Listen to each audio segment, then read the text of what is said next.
बच्चों, आज मैं एक बहुत कंट्रोवर्शियल टॉपिक को डिस्कस करने जा रहा हूँ। डिस्कस का हमारा जो पॉइंट है वो है stability of the nucleus.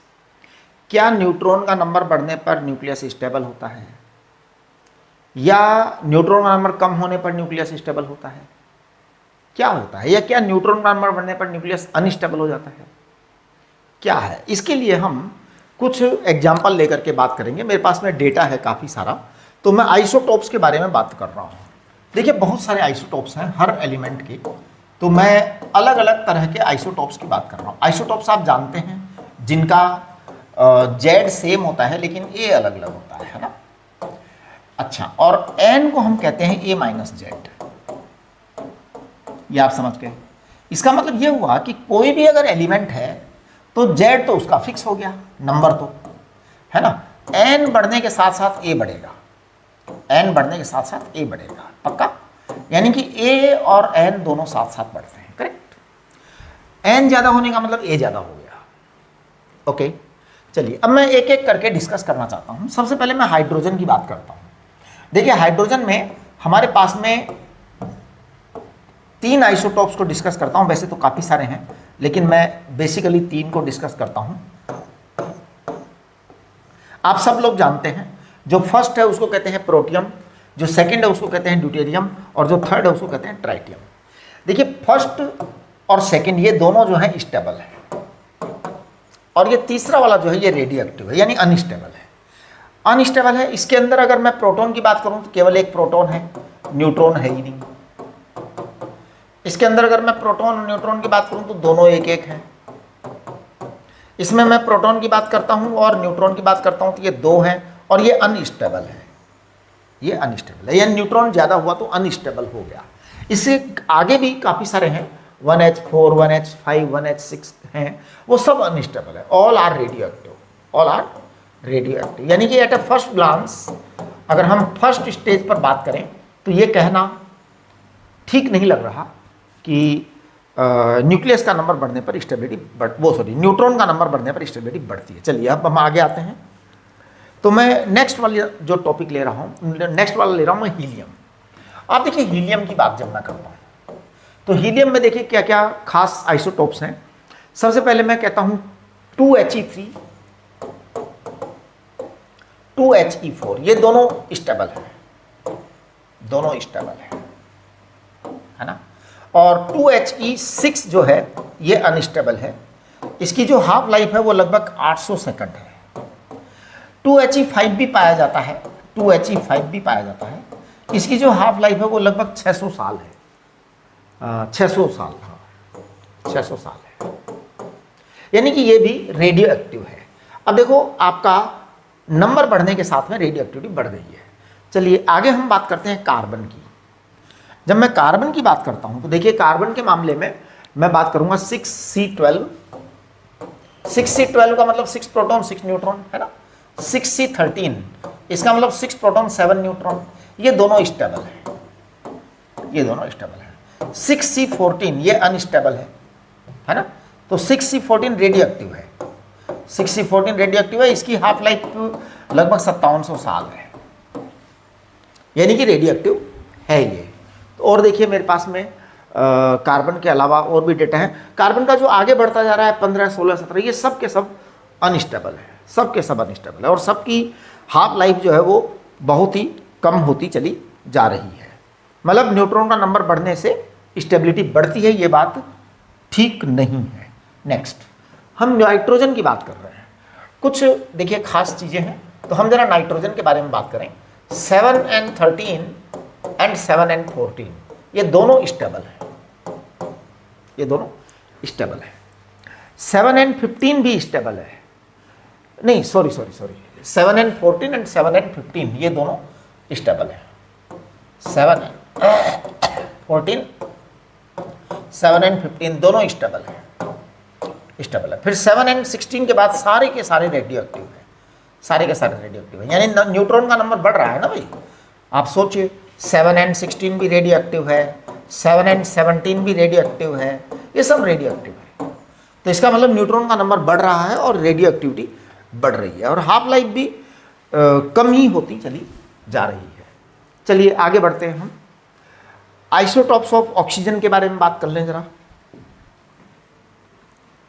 Oxygen, जब हम ऑक्सीजन के बारे में बात करते हैं तो ये 8O16 जो है, 8O16 एंड 8O17, 8O18 ये सब स्टेबल है।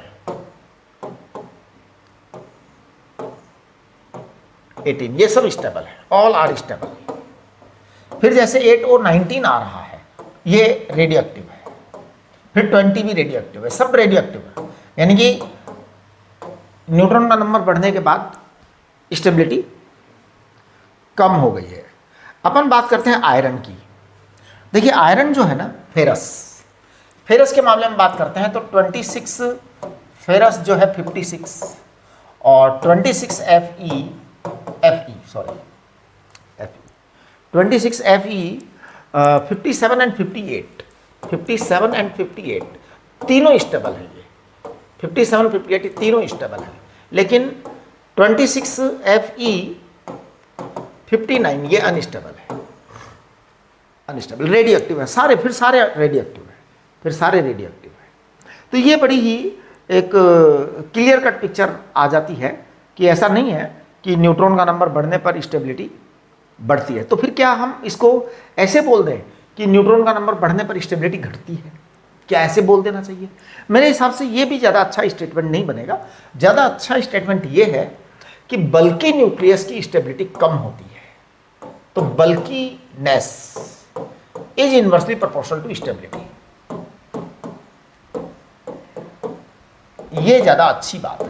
मतलब ऐसा कोई प्रोपोर्शन का मैथमेटिकल रूल नहीं है, लेकिन जैसे ही न्यूक्लियस ज़्यादा बल्की हो जाता है वो लेस स्टेबल हो जाता है। जैसे लेड की बात करते हैं हम, देखिए लेड जो है ना, उसकी डेंसिटी जो है वो मर्क्यूरी के बाद में कम है। मतलब मर्क्यूरी की 13.6 होती है और लेड की जो डेंसिटी है वो 11 पॉइंट कुछ होती है। तो लेड जो है बहुत ही डेंस मटेरियल है और इसकी जो स्टेबिलिटी है वो देखिए क्या है, लेड Pb 82 Pb लेड। इसमें जो है ना आपके पास, आपको बताऊं 206, 207, 208 ये स्टेबल है। 206, 208 ये तीनों स्टेबल है, लेकिन 208 के बाद वाले जो हैं वो सब के सब रेडियो एक्टिव है। 209, 210 सब रेडियो एक्टिव हैं, काफ़ी सारे हैं, लेकिन वो सब रेडियो एक्टिव है। एक भी मतलब कि उनमें से स्टेबल नहीं है। इसी तरीके से अगर ट्रांस यूरेनियम एलिमेंट्स की बात करते हैं, सारे के सारे ही अनस्टेबल हैं, एक भी स्टेबल नहीं है। यूरेनियम में से एक भी स्टेबल नहीं है, यूरेनियम सारा का सारा ही अनस्टेबल है। कारण क्योंकि यूरेनियम बहुत बल्की हो गया जी। आप देखो यूरेनियम का अगर हम सबसे पहले नंबर लेते हैं तो 92 U3233 ये है। अब आप सोचो कि इसमें प्रोटॉन 92 है और न्यूट्रॉन कितने ज़्यादा हो गए, बहुत ज़्यादा हो गए न्यूट्रॉन। तो ये थोड़ा सा अनस्टेबल है। अगर मैं स्टेबिलिटी कर्व की बात करता हूँ तो वो एक इम्पॉर्टेंट चीज़ है कि स्टेबिलिटी कर्व मैंने आपको बनाया था कि वो इस तरह का है बाइंडिंग एनर्जी पर न्यूक्लियन के साथ में, और वो अपने आप में एक बड़ा इम्पॉर्टेंट कर्व है जो काफ़ी सारी बातों को एक्सप्लेन कर देता है। ये यहाँ पर आपका आयरन होता है। और देखिए आयरन का जो रेशियो की बात करता हूँ ना मैं, तो 26 Fe 56। अगर आप इसके न्यूट्रॉन प्रोटॉन रेशियो निकालें तो न्यूट्रॉन प्रोटॉन रेशियो जो है वो क्या है, 1 से ज़्यादा है, 1 से ज़्यादा 30/26, तो इट इज़ 1 पॉइंट समथिंग है ना। मैं आपको बताऊं कि एन न्यूट्रॉन प्रोटॉन रेशियो 1.54 से ज़्यादा जा रहा है ना, तो बहुत ज़्यादा अनस्टेबिलिटी आ रही है, बहुत ज़्यादा अनस्टेबिलिटी आ रही है 1.54 से ज़्यादा जाने पर।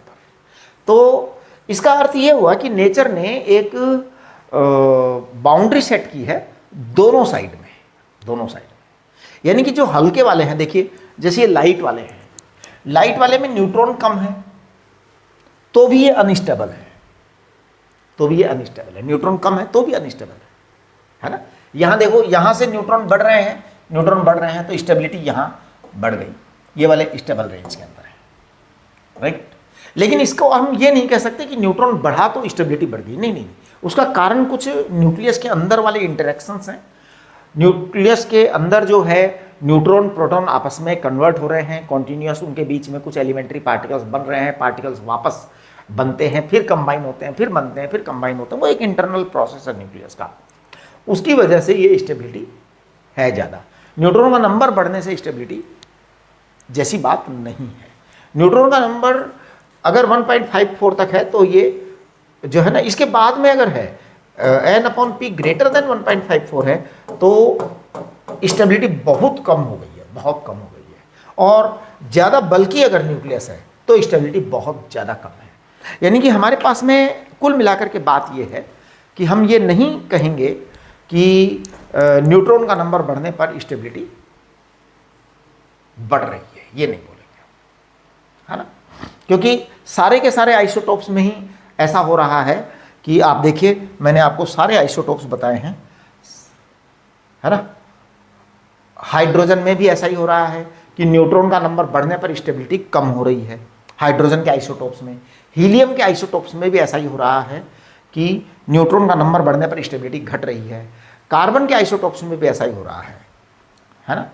और नाइट्रोजन के आइसोटोप्स में भी न्यूट्रॉन का नंबर बढ़ने पर स्टेबिलिटी घट रही है। ऑक्सीजन के आइसोटोप्स में भी ऐसा ही, सभी में ऐसा ही हो रहा है जी, आपके न्यूट्रॉन का नंबर बढ़ने पर स्टेबिलिटी घट रही है।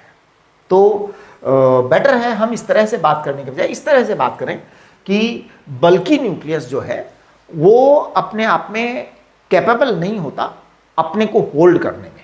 बल्कि हो गया, काफ़ी भारी हो गया, वजनदार हो गया, उसमें न्यूट्रॉन प्रोटॉन बहुत सारे हो गए।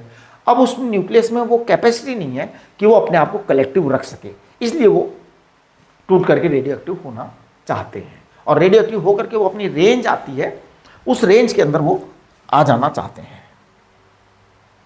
इवन देखो लेड तक के लिए भी बात सही है, और ट्रांस यूरेनियम के लिए तो पूरी तरह से ही बात एकदम कंफर्म हो गई कि आपके नंबर न्यूट्रॉन का ज़्यादा है और बल्कि है न्यूक्लियस काफ़ी, इसलिए बल्क ज़्यादा है, इसलिए ऐसा हो रहा है, राइट। ये ग्राफ भी आपका ऐसा ही बताता है। तो I think things are very clear. मैं एलिमेंट्री पार्टिकल्स के बारे में एक वीडियो बनाऊंगा, तो वो भी आपके पास में आ जाएगा, राइट। ओके, नमस्ते।